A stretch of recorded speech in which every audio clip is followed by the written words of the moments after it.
bienvenue sur notre chaîne dédiée aux 100% Love Stories. Ce soir, laissez-vous emporter par une romance douce et iodée, une histoire de cœur cabossé, de silences qui disent tout, et de marées qui rapprochent les âmes. Amour secret à Noirmoutier vous emmène sur une île paisible, entre cabanes ostréicoles, embruns salés, et souvenirs d'enfance. Là où les chemins de deux êtres que tout oppose se croisent à nouveau, sous les cieux changeants de l'Atlantique. Préparez-vous à plonger dans un récit tendre, sensoriel, et profondément humain. Installez-vous confortablement. Fermez les yeux. Et laissez l'amour murmurer entre les vagues. Le vent avait changé. Léna le sentit avant même d'apercevoir la mer. Ce n'était plus l'air sec et bourdonnant de Paris, mais une brise iodée, brute, comme un souffle ancien venu des marais.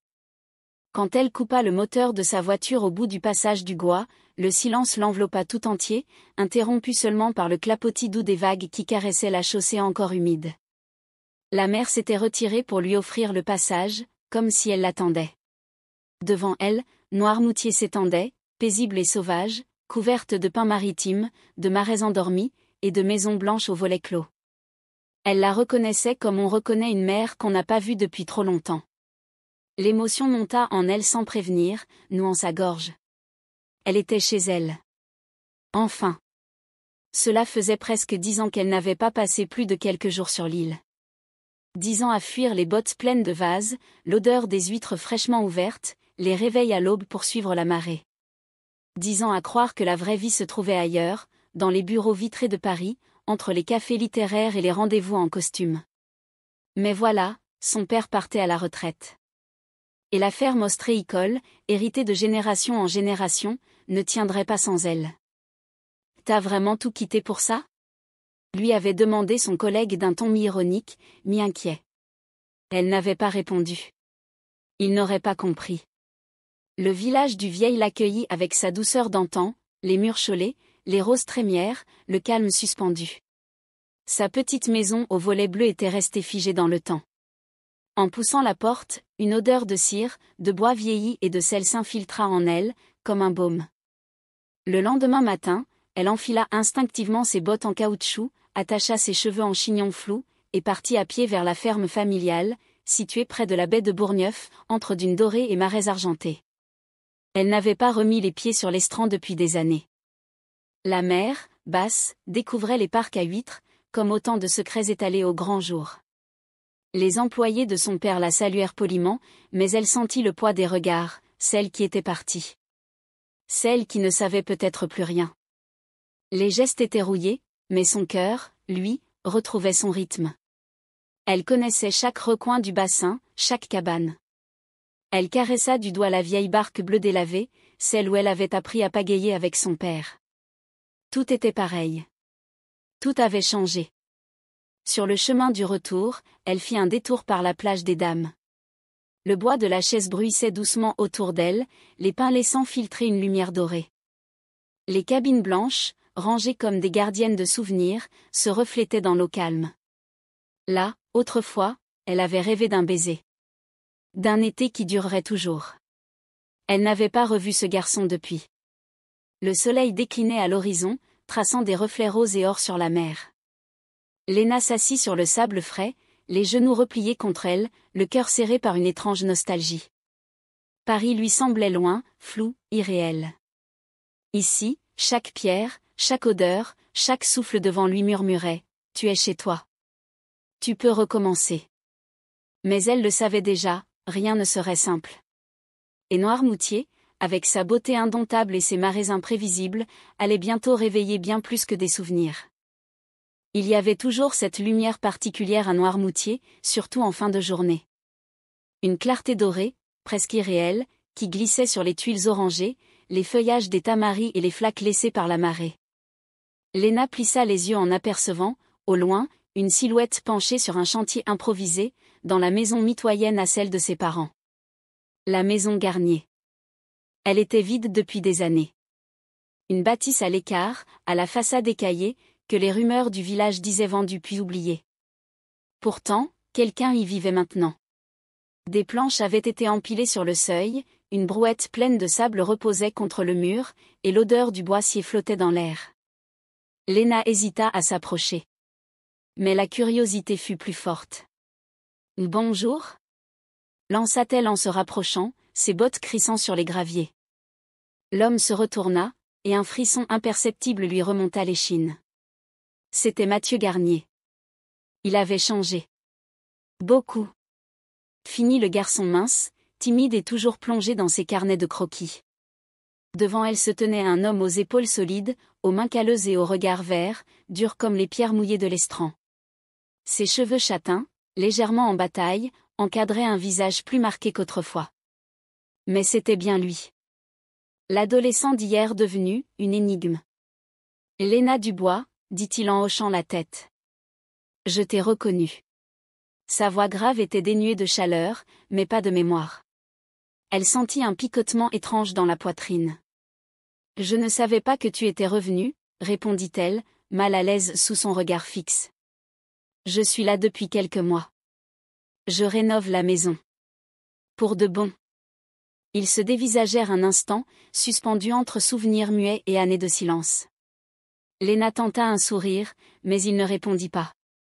Il se contenta de retourner à sa planche, ajustant une latte comme si elle n'était qu'une brise passagère. Si tu as besoin de matériel ou d'un coup de main, je connais quelques fournisseurs sur l'île, dit-elle en guise de paix. J'ai tout ce qu'il me faut, merci. Froid. Net. Léna repartit, les joues chauffées par une gêne inattendue.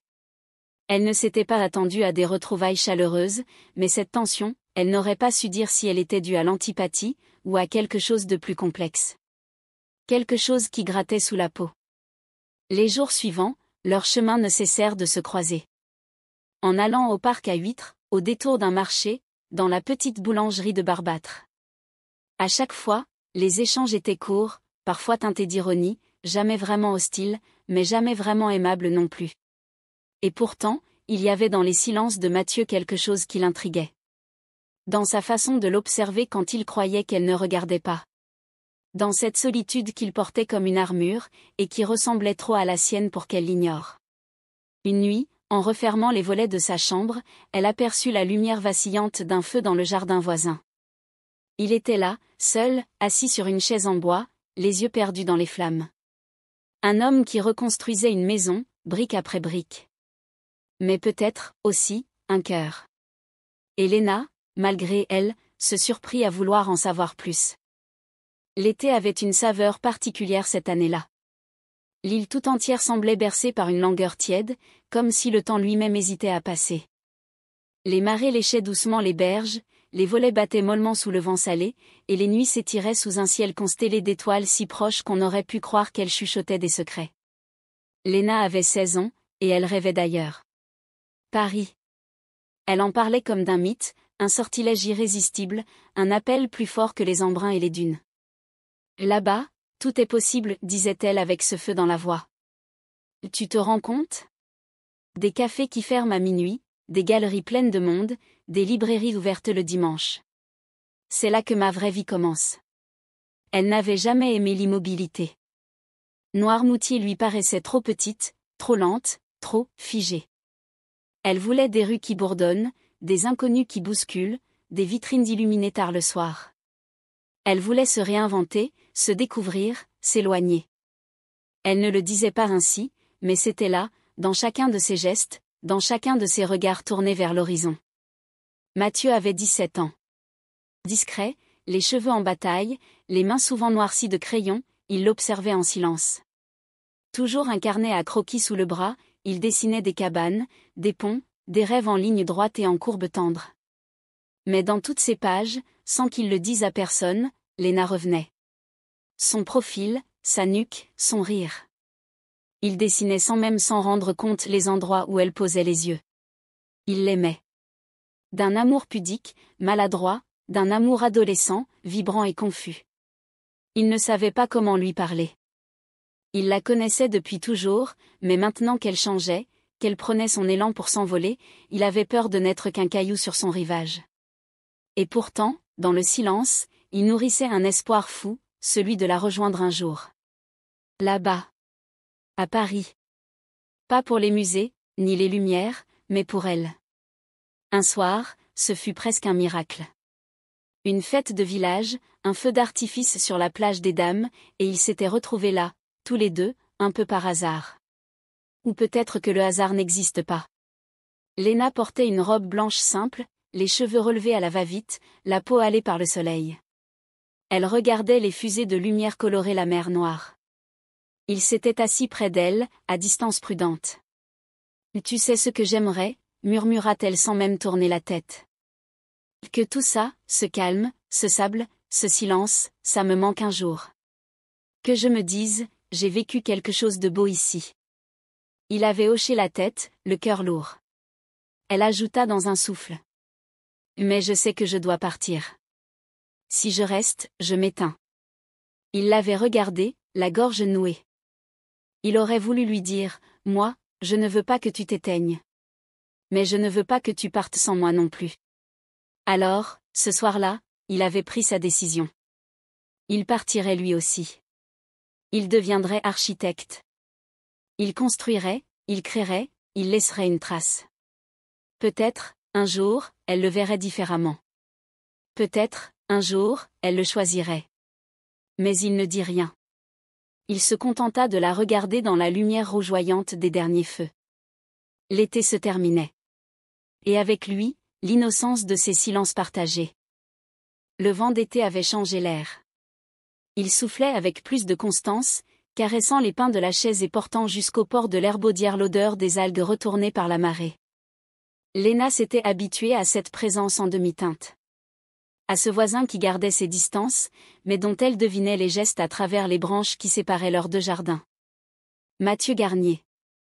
Même son nom semblait appartenir à une autre vie. Un jour, alors qu'elle chargeait des casiers d'huîtres au port, son amie Clémence, la fille du poissonnier, l'interpella. « Tu savais qu'il avait tout plaqué à Paris après un sale revers ? Paraît qu'il bossait dans un cabinet d'architecture réputé, et que ça a très mal fini. » Léna haussa un sourcil, surprise. Elle connaissait les bavardages de Lille, toujours prompt à se répandre comme l'eau dans le sable, mais cette information la frappa. Elle n'avait pas osé poser de questions. Mathieu dégageait cette aura qui vous tenait à distance. Mais maintenant ? Pourquoi ça a mal fini ? Demanda-t-elle, feignant l'indifférence. Clémence haussa les épaules. On parle d'une trahison dans un gros projet. Un bâtiment public, je crois. Et d'une histoire de cœur avec une collègue, ou la compagne de son associé, je sais plus trop. En tout cas, il s'est volatilisé du jour au lendemain. Son père venait de mourir, alors il s'est réfugié ici. Et depuis, plus rien. Léna resta figée un instant, une bourrasque soulevant une mèche de cheveux qu'elle n'attacha pas. Cette révélation n'expliquait pas tout, mais elle ouvrait une brèche. Une douleur non dite. Une fuite. Le soir même, en passant devant la vieille maison Garnier, elle s'arrêta sans le vouloir. La porte du hangar était entr'ouverte, et un faible halo de lumière s'en échappait. Elle vit Mathieu, penché sur un établi, concentré sur une pièce de bois qu'il ponçait avec précision. Il avait cet air tendu, concentré, comme s'il voulait polir bien plus que le bois. Comme s'il luttait pour réparer quelque chose qu'il ne pouvait pas nommer. Elle hésita à frapper. À entrer. Mais elle se contenta de murmurer dans l'obscurité. Ce conflit finit toujours par nous rattraper, tu sais. Il leva la tête. Il l'avait entendu. Leurs regards se croisèrent. Rien ne fut dit. Mais Léna comprit qu'elle n'était pas la seule à porter des blessures. La seule différence, c'est qu'il avait appris à les camoufler. Depuis ce jour, elle le regarda autrement. Non plus comme un simple voisin étrange. Mais comme un homme à reconstruire. Et elle n'en avait peut-être pas conscience, mais elle commençait doucement à vouloir en faire partie. Flashback Paris, 2 ans plus tôt. Le chantier du quai d'Austerlitz était à l'arrêt. Les grues figées, les bâches claquant au vent, semblaient figurer les battements désordonnés du cœur de Mathieu Garnier. Devant lui, les fondations de la fameuse tour organique son rêve, son Paris, sa ruine s'enfonçaient dans la boue comme un symbole cruel. « Tu veux tout arrêter ?» siffla Vincent Lefort, son associé. « On n'a plus les fonds. Et plus le soutien de la mairie. Tu le sais. » Le regard de Vincent était aussi coupant que le vent de février. Mais c'est la phrase suivante qui acheva Mathieu. C'est peut-être pas la mairie que t'as perdue, mais ma femme. Silence. Long, pesant. Mathieu voulut protester. Mais il n'avait rien à dire. Pas de preuves. Pas d'aveu. Julie, la femme de Vincent, n'avait jamais franchi la ligne. Mais elle avait regardé Mathieu avec une lueur d'admiration que Clara, sa propre compagne, ne lui offrait plus depuis longtemps. Ce soir-là, l'agence Garnier et Lefort ferma ses portes. Définitivement. Clara était assise sur le canapé, un verre de vin à la main. La lumière rasante soulignait la fatigue au coin de ses yeux. Ils t'ont viré ? J'ai démissionné. Tu crois que ça fait une différence ? Mathieu ne répondit pas. Il alla dans la cuisine, ouvrit le frigo vide, referma. Il s'assit face à elle, les bras croisés. J'ai voulu aller au bout d'un projet en lequel je croyais, Clara. Et tu l'as planté. Tu t'es planté. Elle but une gorgée. Puis le regarda fixement. Et Julie ? Tu me diras jamais la vérité ? Il n'y a rien eu. Jamais. Peut-être pas physiquement. Mais elle te comprenait. Elle t'écoutait. Clara se leva, attrapa son manteau. Tu crois que t'es un artiste incompris, Mathieu ? Mais t'es juste un mec perdu qui a foiré son plus grand projet. Clara. J'ai plus la force. Elle claqua la porte. 2 jours plus tard, Mathieu déambulait dans les rues du Marais, le cœur désert, sans repère. Il avait passé la nuit chez un ami, dormi à moitié, rêvé d'immeubles en ruine et de visages qui s'éloignaient. Il entra dans un café de la rue de Turenne, s'installa près de la vitrine embuée. Il ne regardait rien. Le café refroidissait dans sa tasse. La vie, elle, continuait dehors. Une silhouette attira son attention. Une jeune femme, manteau beige, écharpe bleu nuit, pressait le pas. Elle portait un grand carton à dessin et un sac en toile usée. Elle s'arrêta devant une galerie d'art, regarda rapidement à l'intérieur, puis reprit sa route, l'air contrarié. Elle passa devant le café. Léna. Mais ni elle ni lui ne se virent. Mathieu soupira, ferma les yeux. Il n'avait plus rien. Pas de bureau. Pas d'amour. Pas de plan. Seulement un nom griffonné dans un carnet. Noirmoutier. Le silence d'un rivage. Une maison abandonnée. Une chance de recommencer. Flashback Paris, 1 an plus tôt. Les immeubles haussmanniens filaient sous la pluie. La lumière grise glissait sur les trottoirs brillants, et dans le café du 9e arrondissement, Léna trempait un sucre dans son expresso devenu froid. Tu sais que tu n'es pas obligé d'y retourner. Noirmoutier, c'est, loin de tout, avait dit Camille, sa collègue. C'est justement ça. J'ai besoin d'air. Et ici, j'ai l'impression d'étouffer. Camille lui lança un regard inquiet. Tu veux vraiment tout plaquer à cause de ce dossier ? Léna haussa les épaules, mais au fond, elle savait que ce n'était pas juste ce dossier. C'était tout. Le rythme absurde. Les réunions stériles. L'arrogance des consultants. Et ce projet architectural à Austerlitz, soi-disant révolutionnaire, qui venait de s'effondrer en silence. Tu les as vus ? Ils se rejettent la faute comme des enfants. Garnier, Lefort, l'équipe technique. Et nous, on fait les comptes. On pense les plaies. Camille soupira. C'était trop ambitieux, ce projet. Trop flou. Trop d'égo. Léna se contenta d'un murmure. Trop de vide, oui. Elle se souvenait du moment où elle avait relu les documents pour la 10e fois. Où elle avait vu s'insinuer des erreurs. Des glissements dans les budgets. Des réunions annulées. Et puis, un jour, le silence. Ce jour-là, elle avait repensé à la ferme de son père. Aux bottes pleines de vases. À l'odeur des algues, à la lumière sur les parcs à huîtres. Un monde plus brut, mais plus vrai.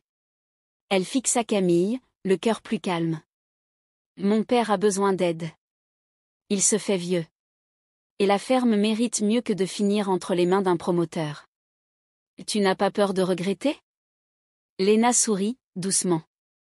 Moins que de rester ici, à regarder les autres couler. Elle se leva, attrapa son sac. Et au moment de sortir, son regard croisa celui d'un homme, assis seul dans un coin du café. Il avait les épaules tombantes. Un carnet fermé devant lui. Le regard vide. Elle détourna les yeux, sans savoir que c'était Mathieu Garnier. Il y a des îles où le temps semble ralentir. Noirmoutier était de celle-là. Chaque instant y avait le goût salé de l'air marin et le parfum de la simplicité. Et, entre deux marées, Léna et Mathieu commençaient à se frôler un peu plus souvent.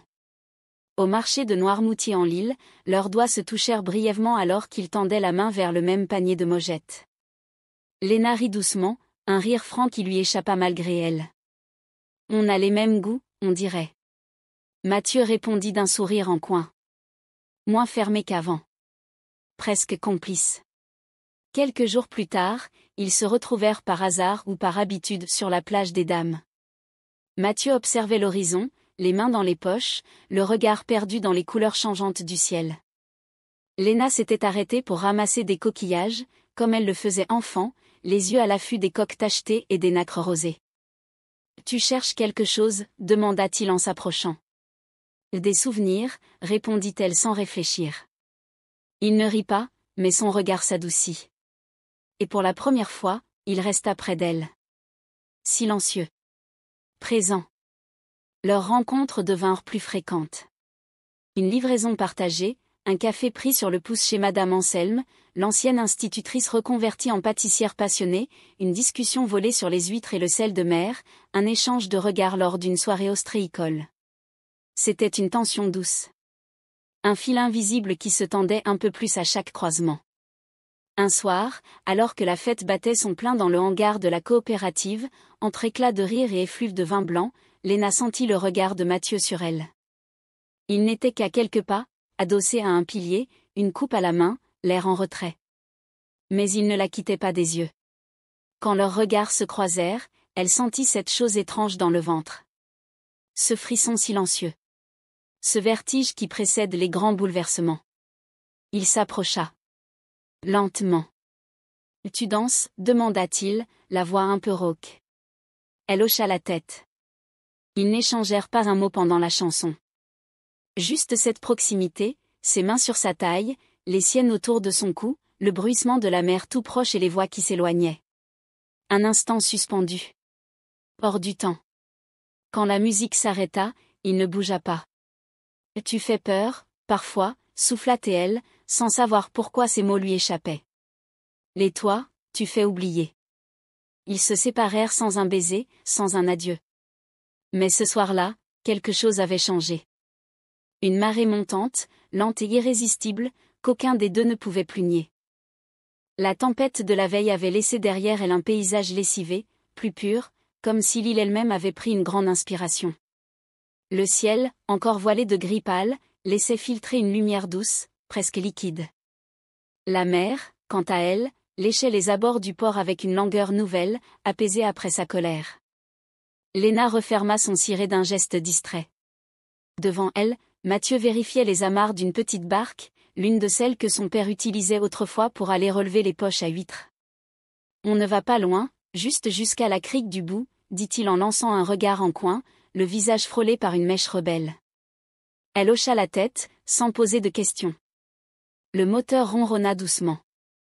Ils quittèrent la cale sans un mot, seulement bercés par le glissement de l'eau et le cri lointain des goélands.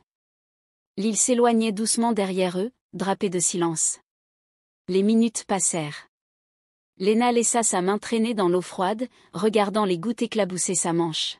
« Ça fait longtemps que t'as pas pris la mer ?» demanda-t-elle, sans trop y penser.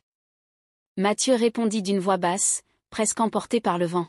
« Trop longtemps. »« Et toi ?» Je l'évitais.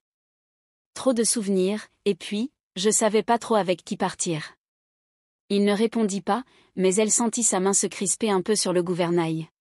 Le silence entre eux n'était plus vide, il vibrait. La crique apparut bientôt, cachée entre deux pointes rocheuses. La marée, haute mais tranquille, caressait les galets. Ils accostèrent sans mot dire. Léna descendit la première, ses bottes s'enfonçant légèrement dans les algues humides. Elle ramassa machinalement un coquillage fondu, le fit tourner entre ses doigts. « Tu crois qu'on peut recoller ce genre de choses ?» demanda-t-elle, la voix lointaine. Mathieu, à quelques pas, s'était accroupi pour observer un morceau de filet coincé dans les rochers.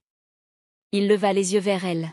« Je crois qu'il faut accepter que ce soit fondu, mais beau quand même. » Leurs regards se croisèrent. Il n'y avait rien de plus à dire, et pourtant tout était là. Ils longèrent la crique, parfois très proches, parfois à distance. À un moment, leurs mains se frôlèrent, par accident. Aucune des deux ne se retira. Le soleil perçait enfin, dorant l'eau d'éclats tremblants. « Tu regrettes d'être revenu ?» demanda-t-il. Elle mit du temps à répondre. « Non. Pas vraiment.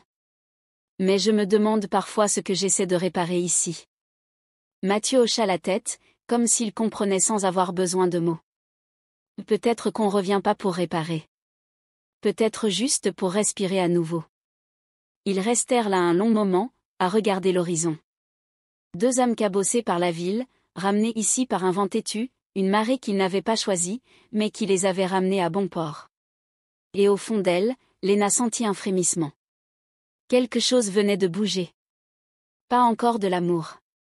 Mais impossible. Le vent s'était calmé ce soir-là. La mer, comme domptée par les étoiles, s'était retirée au loin, laissant un nul estran miroitant, vaste étendue de sable mouillé et de petits miroirs d'eau salée. Léna marchait pieds nus, ses sandales à la main. Elle aimait ces moments où l'île semblait appartenir aux rêveurs. Là, sur la plage de Luzéronde, il n'y avait plus ni horaire ni responsabilité. Seulement la respiration lente de la mer et les battements silencieux de son cœur. Mathieu était là. Debout, face à l'océan noir. Il ne se retourna pas immédiatement quand elle approcha. « Tu sais que la mer, à marée basse, garde toujours ce qu'elle veut bien montrer, mais cache tout le reste ?» murmura-t-il sans préambule. Léna resta silencieuse, fascinée par la lueur de la lune qui dessinait les contours de son visage. Il n'était plus ce voisin distant. Il semblait plus jeune. Plus fragile. « J'ai tout perdu à Paris, » dit-il enfin. Sa voix était grave, retenue, comme s'il parlait à voix basse pour ne pas déranger la nuit. Une femme que j'aimais, et un projet qui aurait pu changer ma carrière. Il fit une pause, serra les poings. Les moi, dans tout ça. Je me suis perdu moi-même. Léna s'assit doucement à ses côtés sur un rocher tiède, encore imprégné du soleil de la journée. Je ne suis pas venue ici pour briller non plus, confia-t-elle. Elle jouait avec une poignée de sable humide entre ses doigts. Mon père m'a laissé avec la ferme ostréicole. Une entreprise à faire vivre, à moderniser, à faire perdurer. Et j'ai peur de ne pas être à la hauteur. Tout le monde me regarde comme la fille du bois. Mais moi, je doute, tout le temps. Ils restèrent un moment sans rien dire. L'océan respirait à l'unisson avec eux. Je t'ai toujours vu comme quelqu'un de solide, dit-il enfin. Tu me connais à peine, répondit-elle dans un souffle. Il tourna légèrement la tête vers elle. Justement. Et pourtant, je te crois. Ces mots la troublèrent plus qu'elle ne voulait l'admettre. Il y avait une douceur inattendue dans sa voix. Comme un baume discret sur ses propres peurs. Tu comptes repartir à Paris, demanda-t-elle, sans le regarder. Il hésita. Puis haussa les épaules.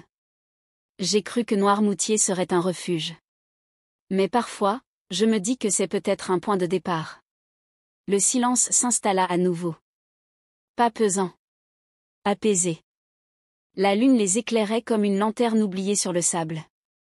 Et sous le ciel étoilé de leur enfance, Léna et Mathieu comprirent que leur solitude se ressemblait plus qu'ils ne l'avaient imaginé. Ce soir-là, ils ne s'embrassèrent pas. Mais ce fut peut-être leur premier pas vers autre chose. Quelque chose de vrai. De fragile. Et de profondément intime. Quand Léna arriva au petit port de l'Herbaudière, le ciel était encore légèrement laiteux, strié de nuages pâles que le soleil s'amusait à dissiper. Elle ne s'attendait pas à voir Mathieu debout sur ce bateau, aussi à l'aise que s'il y avait toujours vécu. « T'as l'air surprise, dit-il en haussant un sourcil. Il tenait 2 thermos et une glacière posée à ses pieds. C'est pas tous les jours qu'un voisin te propose une virée en mer sans prévenir. C'est ton côté mystérieux qui parle? Ironisa-t-elle, un sourire au coin des lèvres. Il lui tendit un gilet de sauvetage sans répondre. Le geste était simple, mais ses doigts frôlèrent les siens un peu trop longtemps. Une chaleur discrète s'installa. Ils larguèrent les amarres dans un silence complice. L'eau lissait les contours du monde, la côte reculait lentement. Les voix humaines s'effaçaient, ne restaient que les cris des mouettes, le clapotis régulier contre la coque, et le vent qui jouait dans les cheveux de Léna. « T'étais du genre solitaire, quand t'étais gamin ?» demanda-t-elle. Mathieu hocha doucement la tête, fixant l'horizon. « Je crois que je le suis toujours. Mais, c'est pas forcément un choix. » Il marqua une pause. À Paris, j'étais entouré de monde, de projets, de bruit. Et pourtant, j'ai jamais été aussi seule que là-bas. Léna resta silencieuse. Ces mots-là, elle les comprenait. Je me suis toujours demandé si c'était moi qui tenais les gens à distance, ou si c'était eux qui ne s'approchaient jamais vraiment. Il la regarda, un peu étonné par la confession. Et toi, t'as l'air forte. Mais c'est peut-être qu'une façade? Elle haussa les épaules, les yeux rivés à la mer. Depuis que mon père est parti, j'ai appris à tenir. Parce qu'il fallait.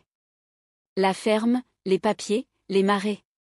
Je crois que j'ai oublié ce que c'était, d'avoir quelqu'un pour rattraper quand on tombe.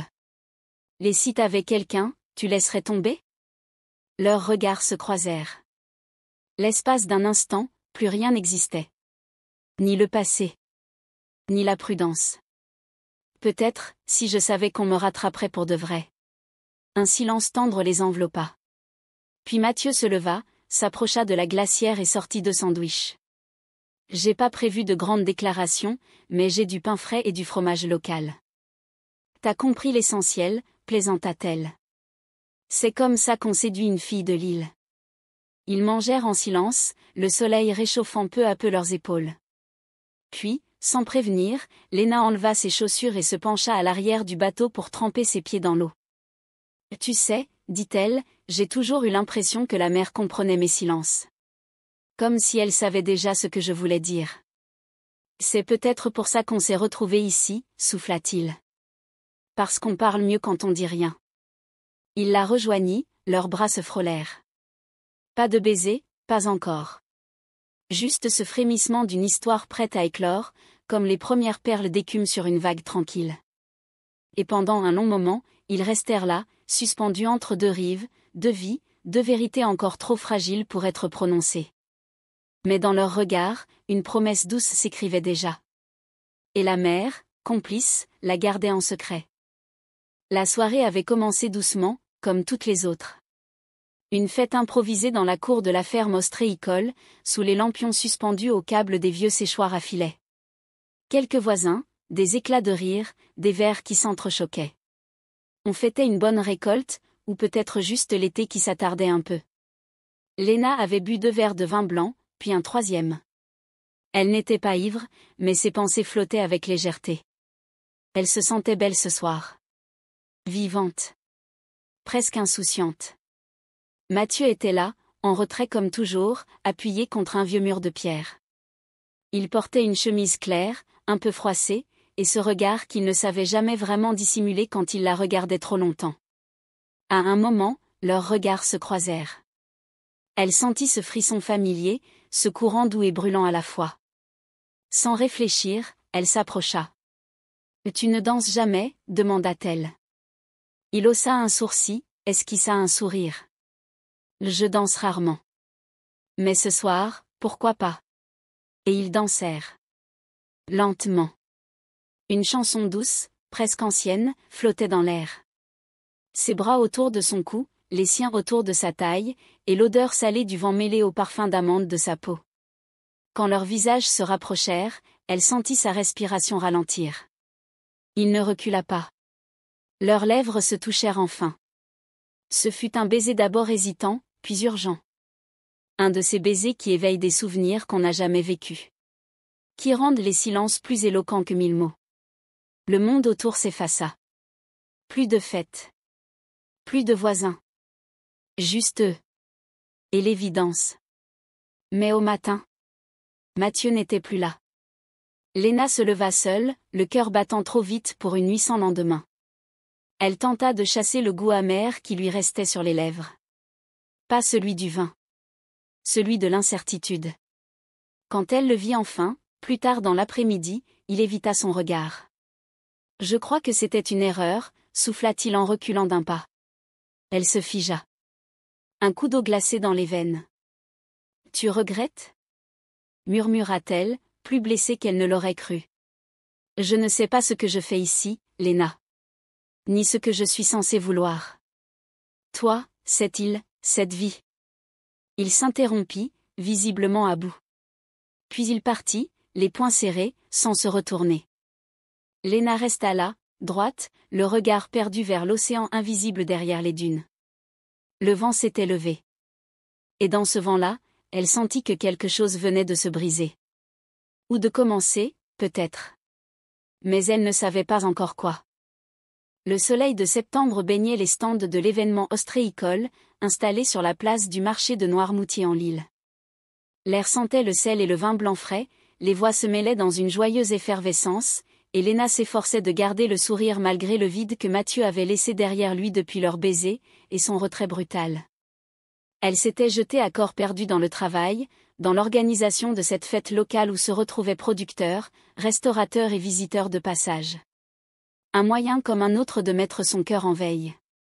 Alors qu'elle disposait des plateaux d'huîtres fraîchement ouvertes, une voix grave la fit se retourner.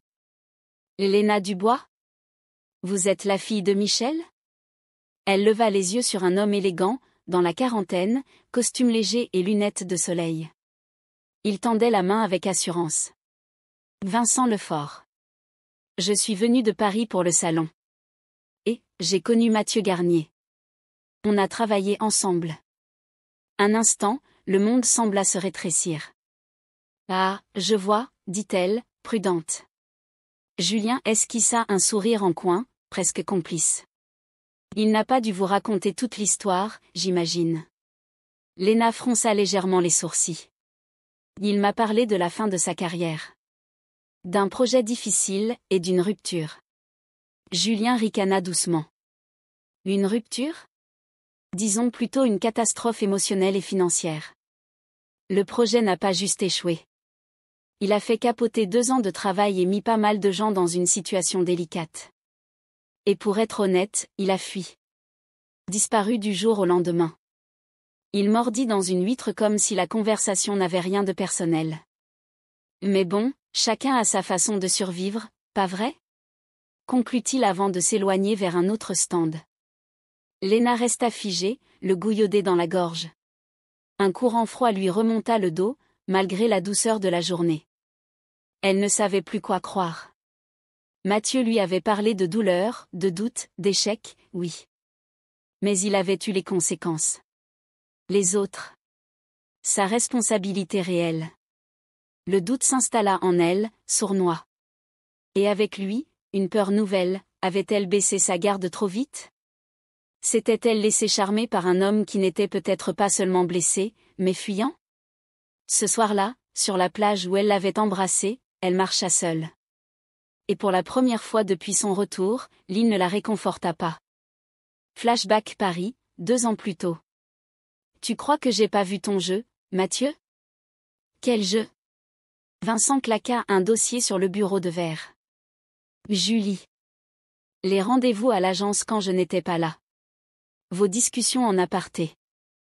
Tu crois que les gens sont aveugles ? Mathieu inspira lentement. Il savait qu'un mot de travers pouvait tout briser. Il n'y a jamais eu rien d'autre que du respect entre Julie et moi. Tu parles. Et ce projet à Austerlitz ? Tu m'as embarqué là-dedans comme si t'étais un messie. On a perdu 1 million d'euros. Mon nom est grillé dans 2 cabinets. Tu étais d'accord, Vince.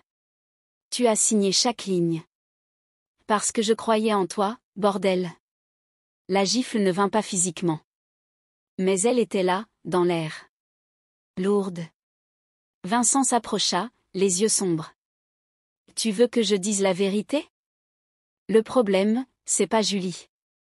C'est pas même le projet. C'est toi. T'as cru que t'étais un génie.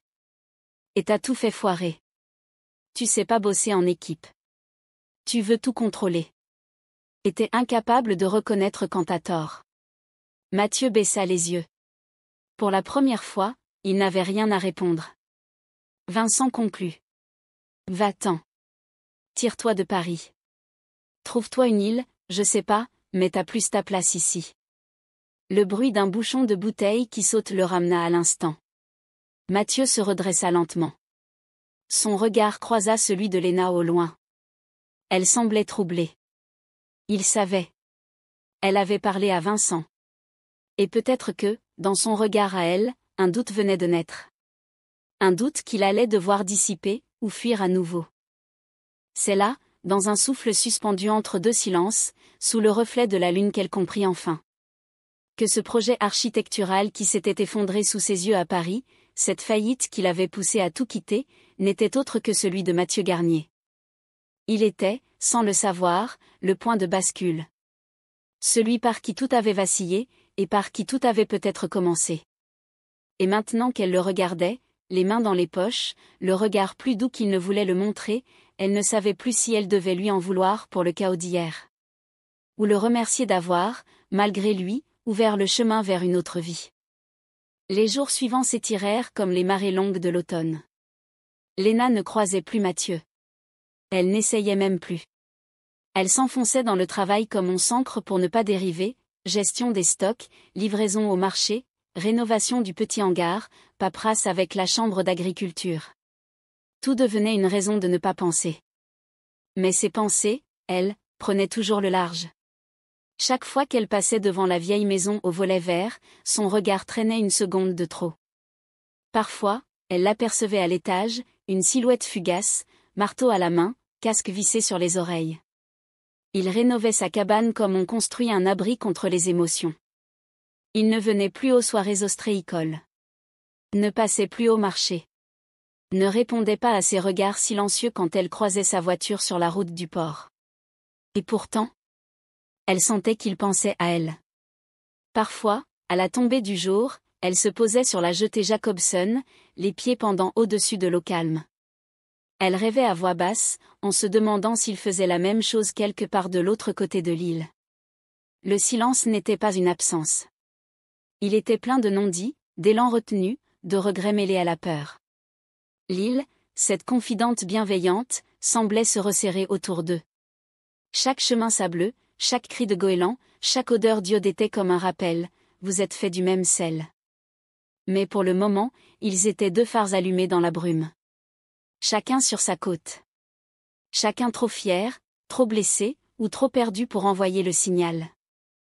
Le soleil commençait à décliner, effleurant les volets délavés de la cabane de Mathieu. Léna attendait, debout, les bras croisés, devant l'entrée entr'ouverte. Quand il apparut, les mains pleines de sueur et le visage surpris, elle sentit sa gorge se serrer. « Tu savais pas » murmura-t-elle sans attendre de salutation. « Mais moi non plus. Jusqu'hier. » « Léna ?» Elle fit un pas vers lui. « C'est toi, Mathieu. C'est toi la raison pour laquelle j'ai quitté Paris. Pas directement. Pas consciemment. Mais tu étais là, dans l'effondrement, dans ce moment où j'ai renoncé à tout ça. » Il ne dit rien. Son regard cherchait le sien, mais elle baissa les yeux, comme si le dire à voix haute lui faisait perdre pied. « Tu te souviens de ce concours d'urbanisme qui a capoté ? Du projet du nouveau quartier vert que vous n'avez jamais livré ? J'étais en stage dans une des agences partenaires. C'est là que j'ai compris à quel point tout ça pouvait être cruel. Glacial. Écrasant. Et c'est ce jour-là que j'ai dit oui à mon père, pour reprendre la ferme. Je ne t'ai jamais vu. Mais je t'ai reconnu dans ce chaos. » Mathieu hocha lentement la tête, sa voix rauque de non-dit. « Alors c'est moi qui t'ai fait fuir. » « Ou c'est toi qui m'as sauvé, » dit-elle dans un souffle. Un silence tendu. Chargé. Elle releva la tête. « Et tu sais le pire ? Je ne sais pas si je dois t'en vouloir ou te remercier. » Il s'approcha, doucement. Les mains dans les poches, comme pour ne pas l'effrayer. « Peut-être les deux. Je n'ai pas voulu ça, Léna. Mais j'ai tout détruit à Paris. Clara. Le projet. Mon avenir. J'ai touché le fond. Et toi, t'es parti, pendant que je tombais. Ils se regardèrent. Longtemps. On s'est croisés, dit-elle enfin. Sans se voir. Peut-être qu'on n'était pas prêt, alors. Mais maintenant, demanda-t-elle, plus fragile. Il haussa les épaules avec un sourire mélancolique. Maintenant, j'ai les pieds dans la vase, les mains pleines de bois et d'algues, et je crois que je t'aime comme jamais j'ai su aimer quelqu'un. Elle sentit ses défenses se fissurer. J'ai besoin d'y croire, souffla-t-elle. Alors reste encore un peu, dit-il. On verra bien si l'amour est plus fort que Paris. Le vent avait changé de ton. Il n'était plus seulement un souffle salé venu de l'océan. Il était colère. Fracas. Les volets claquaient comme des avertissements et les pins, derrière la maison, pliaient comme des silhouettes inquiètes. La météo avait annoncé un gros coup de vent. Mais sur Noirmoutier, on savait que ce genre d'annonce pouvait vite devenir légende. Léna referma précipitamment le hangar de la ferme ostréicole, sa capuche tirée sur ses cheveux déjà détrempés. Le ciel était noir, zébré d'éclairs, et l'océan, qu'on entendait gronder au loin, semblait prêt à mordre la côte. Elle aurait dû rentrer chez elle. Mais une pensée s'imposa, brutale, Mathieu. Sa vieille cabane n'avait pas été conçue pour affronter une tempête. Et malgré sa distance, malgré les doutes, quelque chose en elle se leva, puissant, indiscutable. Elle sauta dans sa voiture et roula en direction du petit chemin sableux qui menait à la maisonnette. Le vent fouettait les vitres, les branches tombaient, et le monde semblait tanguer. Lorsqu'elle arriva, la lumière à l'intérieur vacillait, mais la porte battait violemment. Elle frappa. Pas de réponse. Elle entra sans attendre. Mathieu. Il était là, accroupi au sol, une poutre tombée près de lui. Il saignait légèrement à la tempe, visiblement sonné. Léna? Qu'est-ce que tu fais là? Je viens t'aider, imbécile, grogna-t-elle en s'agenouillant. Elle l'aida à s'asseoir, lui passa un torchon humide sur le front. Le silence se posa un instant, interrompu seulement par le mugissement du vent. Tu aurais pu appeler. Demander de l'aide. J'avais l'intention de m'en sortir seule. Comme toujours, dit-il, le regard fuyant. Elle soupira. Tu vois où ça te mène? Un éclair illumina la pièce. Un craquement secoua le toit. Et soudain, la tension céda. Comme si la tempête extérieure ouvrait enfin la porte aux tempêtes intérieures. Léna, j'ai menti. Pas sur tout, mais sur l'essentiel. J'ai fui Paris, oui. Pas juste par douleur. Par honte. J'ai trahi des amis. J'ai abandonné. Et je ne savais plus comment vivre avec moi-même. Elle le regarda, son cœur battant. Et tu crois que je ne me bats pas, moi aussi? J'ai peur chaque jour de ne pas être à la hauteur de ce que mon père a construit. J'ai peur de ne pas être assez. Mais au moins, je reste. J'affronte. Il ferma les yeux, sa voix rauque. Tu es plus courageuse que moi. Elle posa une main sur sa joue, douce, ferme. Peut-être. Ou peut-être que toi, tu n'as juste jamais eu quelqu'un pour te dire que tu pouvais recommencer. Le silence revint, mais plus apaisé. Une accalmie dans le tumulte. Leurs regards se croisèrent, profonds, sans masque cette fois. Et dans la nuit rugissante, il n'y avait plus de peur. Seulement deux âmes cabossées, prêtes à baisser les armes. Depuis la tempête, quelque chose avait changé. Pas seulement dans les paysages de l'île, les dunes marquées, les pins un peu plus penchés, le sable déplacé par la marée furieuse. Non. C'était entre eux que le vent avait soufflé le plus fort. Mathieu et Léna s'étaient revus. Pas tous les jours. Pas tout le temps. Mais souvent. Assez pour que le silence laisse place à des mots simples. Des regards moins fuyants. Des sourires timides, mais réels. Un dimanche matin, ils se retrouvèrent au marché, devant l'étal de fleurs de Madame Collard. Il lui tendit un petit bouquet d'immortelles, ces fleurs qui ne fanent jamais. Je ne te promets rien, Léna. Je ne sais pas ce que je peux t'offrir. Je ne te demande pas de promesses, répondit-elle. Juste, d'essayer. Avec moi. Et il hocha la tête. C'était un début. Un fragile nous. Comme une barque qu'on pousse à l'eau, sans savoir encore jusqu'où elle tiendra. Ils se voyaient au gré des marées et de leurs horaires. Un café sur la jetée, un repas partagé dans la cabane de Mathieu, une promenade sur la plage du Vieil. Leurs gestes restaient prudents, leur tendresse discrète. Mais leurs yeux parlaient fort. Et puis, un soir, alors qu'ils dînaient à la Guérinière, un silence s'installa à la table. Mathieu regardait son téléphone, le visage fermé. « Tout va bien ?» demanda Léna, piquée par l'appréhension. Il hésita, puis soupira. « C'est Clara. Mon ex. » Elle sentit un pincement, immédiat, incontrôlable. « Elle est ici ? » Elle vient demain. Pour parler. Elle veut me proposer un projet à Paris. Léna sentit son cœur se contracter. Comme si l'île, d'un coup, devenait trop petite. Et tu vas y aller ? J'ai besoin d'écouter ce qu'elle a à dire. Mais je te le promets, je ne te mens plus, Léna. Elle hocha lentement la tête. Mais en elle, une vague s'était levée. Silencieuse. Lourde. Incontrôlable. Ce nous, à peine esquissé, vacillait déjà. Le vent s'était calmé, mais le tumulte, lui, restait intérieur. Mathieu avait passé l'après-midi en terrasse avec Clara, face au port de Noirmoutier-en-l'Île. Léna ne l'avait pas suivi. Elle n'avait même pas demandé.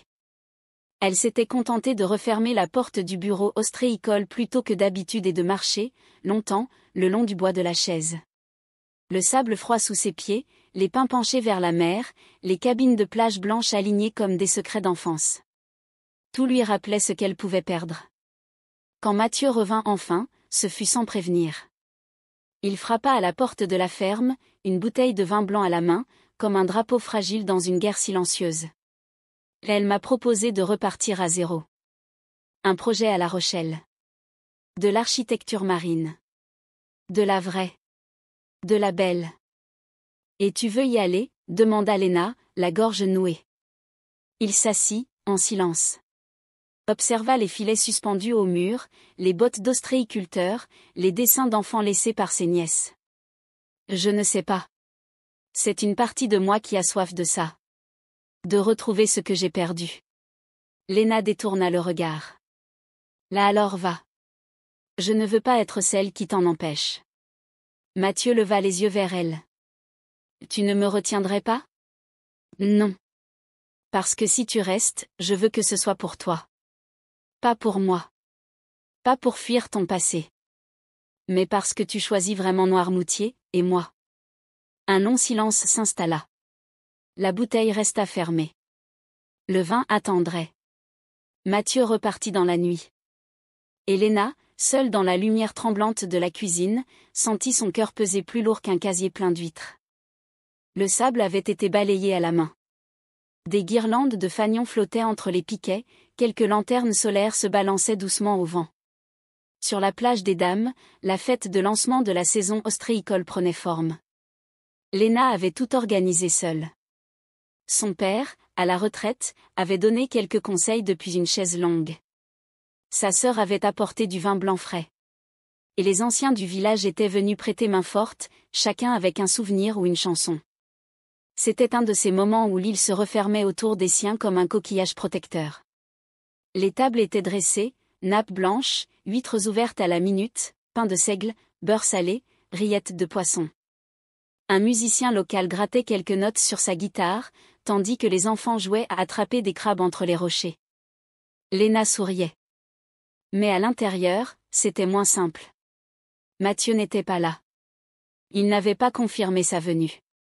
Depuis leur dernière discussion, il s'était plongé dans ses plans, dans le silence, dans ses choix. Et elle se découvrait une force inattendue.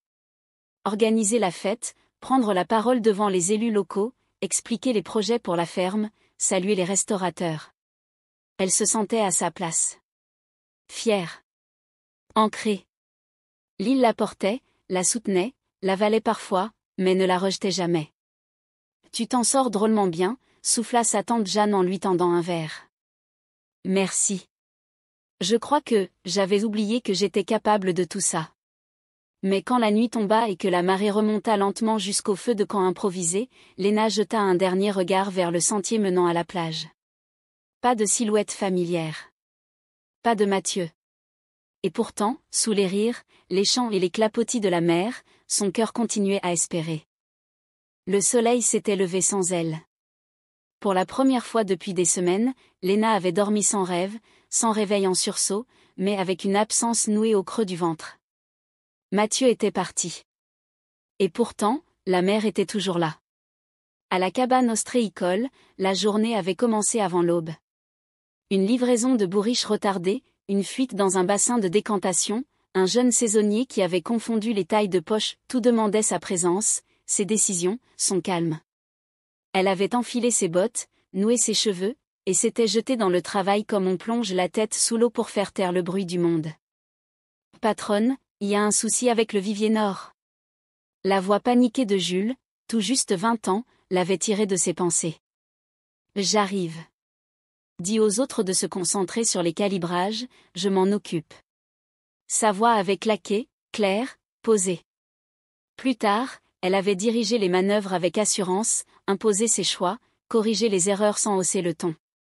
Et quand le contremaître du port, venu en retard, lui avait lancé une remarque sexiste à peine voilée, elle avait répondu d'un regard froid, puis d'un « vous pouvez repartir si le boulot vous fatigue autant que vos mots ». Personne n'avait osé rire, mais plusieurs avaient baissé la tête en silence, admiratifs. À midi, elle s'était autorisée un café, seule sur le banc en bois devant la cabane. Le soleil perçait à travers les nuages, réchauffant ses paupières fermées. Elle n'était plus la fille d'eux. Elle n'était plus non plus seulement celle que Mathieu avait regardée avec ses silences brûlants. Elle était elle. Et ça suffisait presque. Son regard glissa vers un tas de filets pliés dans un coin de la cabane. Quelque chose dépassait. Elle s'approcha, le cœur battant, déjà agacée de ce sursaut idiot. Ce n'était qu'un vieux carnet noir, le cuir râpé sur les bords. Mais elle le reconnut aussitôt. Le carnet de Mathieu. Celui qu'il gardait toujours dans sa poche arrière, où il griffonnait des plans, des idées, parfois des mots qu'il n'osait pas dire à voix haute. Elle l'ouvrit, lentement. Des esquisses de la cabane, repensées avec des ouvertures sur l'eau. Un projet de ponton mobile. Une liste de matériaux. Et au milieu d'une page, son prénom, écrit en lettres majuscules. Entouré d'une arabesque marine. Elle referma le carnet comme s'il pouvait la brûler. Le serra contre sa poitrine. Il était parti. Mais il n'avait pas tout emporté. Il restait des traces. Des échos. Et au fond, une certitude se dessinait lentement. Elle n'était plus en train d'attendre. Elle avançait. Mais il restait une page à tourner. Une réponse à donner. Le vent se leva, salé et tendre. Léna se remit debout. Demain, elle retournerait à la plage du Vieil. Pas pour l'attendre. Mais pour comprendre ce qu'elle voulait vraiment. Le vent d'ouest avait adouci l'air salé. Il glissait sur l'île comme un souffle tendre, caressant les dunes et les volets bleus encore clos. La mer, ce matin-là, semblait plus paisible que les jours précédents, presque endormie sous un voile de brume légère. Les goélands eux-mêmes paraissaient plus silencieux, comme si quelque chose, dans l'air, invitait à la retenue. Léna marchait seule, les mains dans les poches, le regard perdu entre ciel et sable. Elle n'avait pas prévu d'y aller. Elle s'était levée tôt, incapable de rester enfermée. Il y avait dans sa poitrine une tension sourde, comme un fil tendu qui ne cassait jamais. Elle avait laissé le café refroidir sur la table, les volets ouverts sur le jour gris, et ses pas l'avaient menée là. Vers leur endroit. Derrière les rochers du Vieil, là où les vagues léchaient les cailloux sans témoin, là où les estivants ne s'aventuraient pas. Là où il s'était parlé pour la première fois sans détour, là où il avait effleuré sa main sans oser plus. Le silence était intact, lavé par la marée. Et puis, elle s'arrêta. Quelque chose flottait, à demi coincé sous une pierre plate, entre deux algues brunes encore luisantes d'eau salée. Une tache claire dans le sable mouillé. Une enveloppe. Froissée.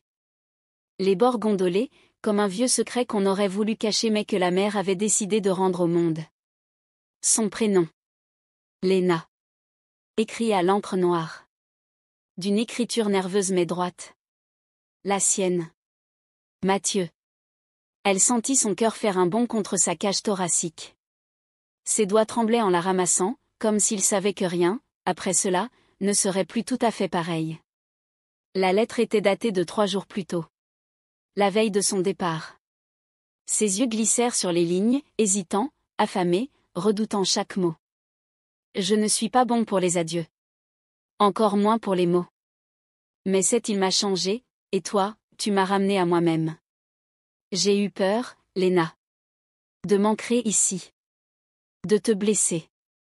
De ne pas être assez solide pour toi. Mais s'il y a une chose dont je suis sûre, c'est que je ne t'oublierai jamais. Si un jour tu veux bien encore de moi, je saurai retrouver le chemin. Même à marée basse. Le monde se tue autour d'elle. Même la mer, même le vent. Elle relut les lignes. 1 fois. 2 fois. 3 fois. Le papier était trempé, mais les mots étaient intacts. Comme un souffle. Comme une promesse. Le vent s'éleva soudain, emportant un coin de l'enveloppe, qui s'effilocha entre ses doigts. Mais elle serra le papier contre elle, comme un talisman. Il était parti, oui. Mais il n'avait pas fui. Il avait laissé une trace. Une clé. Un choix. Elle s'assit sur la pierre plate, les genoux ramenés contre elle, le regard rivé à l'horizon.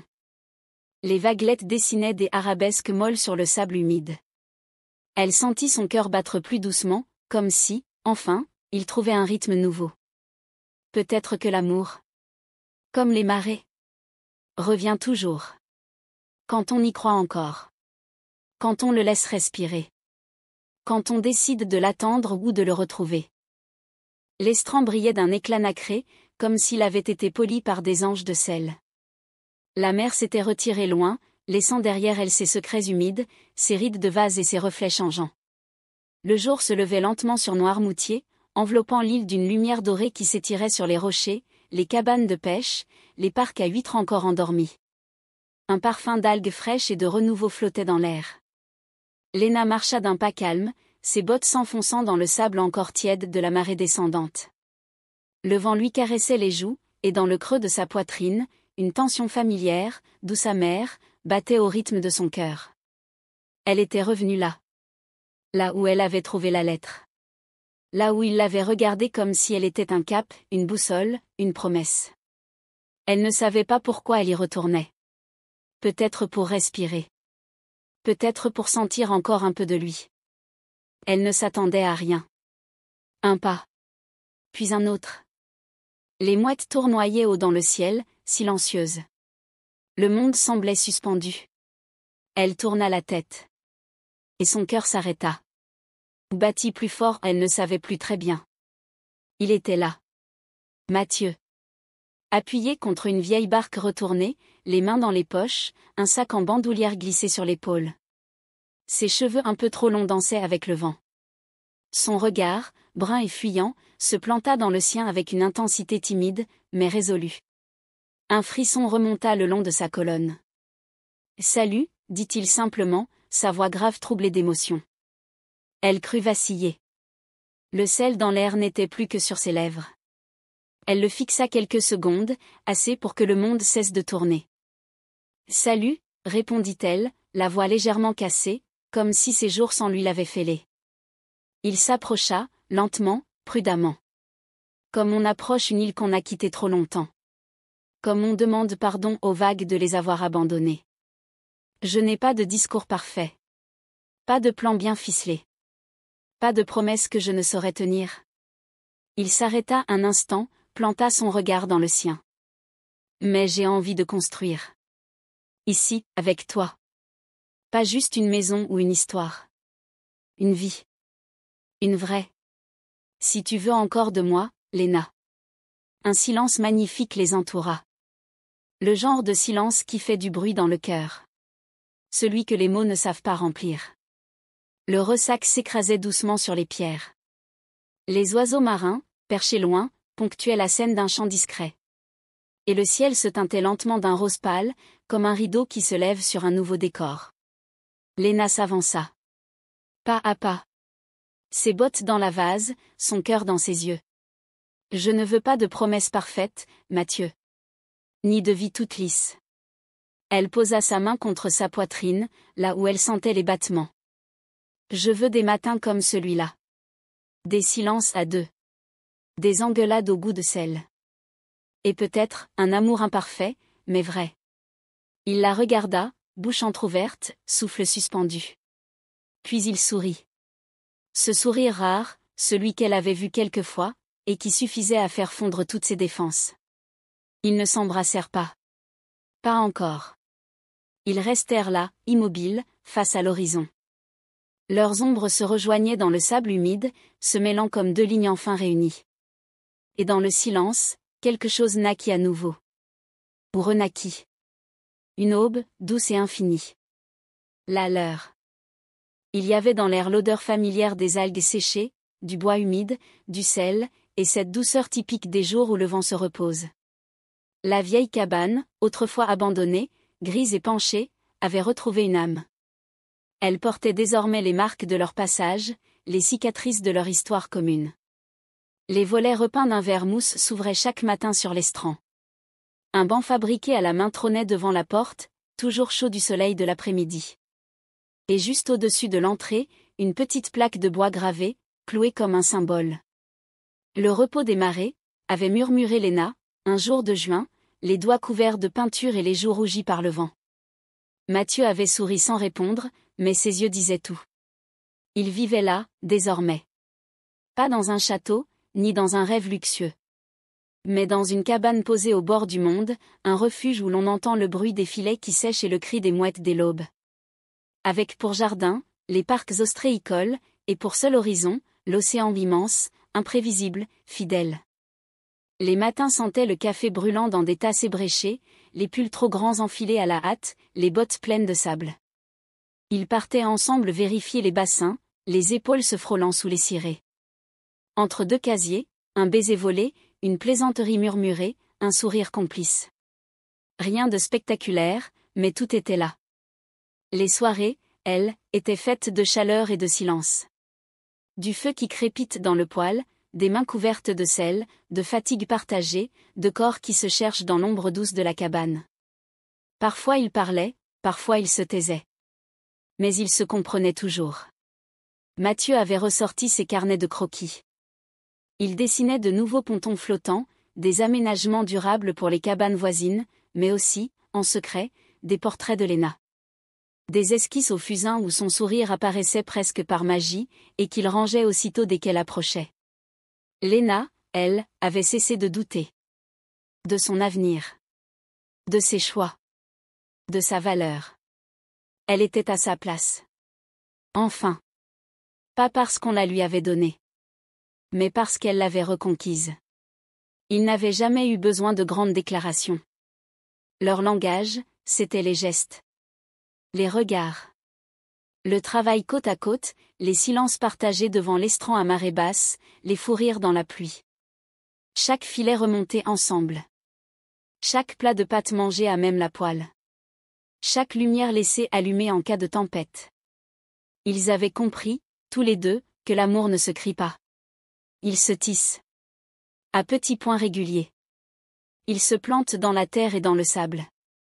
Et parfois, il revient avec la marée, plus fort qu'avant. Ils avaient choisi cette vie. Pas par défaut. Pas pour fuir. Mais parce qu'après tout ce qu'ils avaient vécu, Paris, les doutes, les rêves fracassés, ils savaient enfin ce qu'ils voulaient. Se nous fragiles et puissants à la fois. Et dans le murmure du vent, dans le clapotis de l'eau, dans les cris lointains des oiseaux marins, on aurait presque entendu leurs deux cœurs battre à l'unisson. Deux adolescents devenus grands. Deux chemins égarés, revenus chez eux. Chez l'autre. Et c'était tout ce qui comptait. Le sable était tiède, parsemé d'algues sèches et de coquillages abandonnés par la marée. Un rire clair fendit le silence, pur comme un vol de goéland. Paul. Pas si loin. La voix de Léna portait, douce et ferme à la fois. L'enfant s'arrêta, les pieds dans l'eau, les bras grands ouverts vers l'horizon. Il avait les yeux rieurs de son père, l'obstination tranquille de sa mère, et déjà cette façon de scruter la mer comme s'il y cherchait des secrets. Derrière elle, la cabane tenait bon. 10 ans de sel, de tempêtes, d'été brûlants. 10 ans de filets changés, de planches clouées, de soirées à deux sur le banc en bois devant la porte. Les volets verts avaient pâli, mais le coquillage gravé au-dessus de l'entrée brillait encore, poli par le vent. Le repos des marées. Plus qu'un nom. Un serment silencieux. Mathieu s'approcha, une main sur l'épaule de Léna. Ses cheveux avaient un peu blanchi aux tempes. Mais dans ses yeux, la même lumière qu'autrefois. Celle qu'elle avait reconnue. Et choisie. Il grandit trop vite, murmura-t-elle. Comme les marées, dit-il en souriant. T'as à peine le temps de t'habituer à une saison que la suivante déboule. Ils restèrent là, tous deux, les pieds ancrés dans le sable mouillé, à regarder leur fils courir sur la même plage qui les avait autrefois réunis, perdus, retrouvés. Il n'y avait pas eu de miracle. Pas de conte de fées. Juste une cabane, une île, deux cœurs cabossés qui avaient appris à battre ensemble. Le vent se leva, charriant avec lui l'odeur du goémon et du pain chaud de la boulangerie du port. « Tu te souviens ?» demanda Léna. « De quoi ?»« Du jour où je voulais fuir cet endroit. Où je pensais que la vraie vie était ailleurs. » Il l'embrassa sur la tempe. « Et moi, je voulais juste être là où tu étais. » Elle ferma les yeux. Un instant. Le bonheur avait ce goût-là. Le sel sur les lèvres. L'air iodé dans les poumons. Et les empreintes de pas d'un enfant dans le sable mouillé. Noirmoutier n'était pas qu'une île. C'était chez eux. Et voilà, Léna et Mathieu ont appris que l'amour ne se crie pas toujours dans les tempêtes. Parfois il se construit doucement, au rythme des marées, sur une île que l'on croyait endormie. Merci d'avoir écouté Amour secret à Noirmoutier, une histoire de renaissance, de pardon, et de promesses murmurées entre deux marées basses. Si cette love story vous a fait rêver, pensez à vous abonner, à liker, et à découvrir nos autres histoires. Ici, chaque nuit est un rendez-vous avec l'amour. À très bientôt pour une nouvelle escapade sentimentale.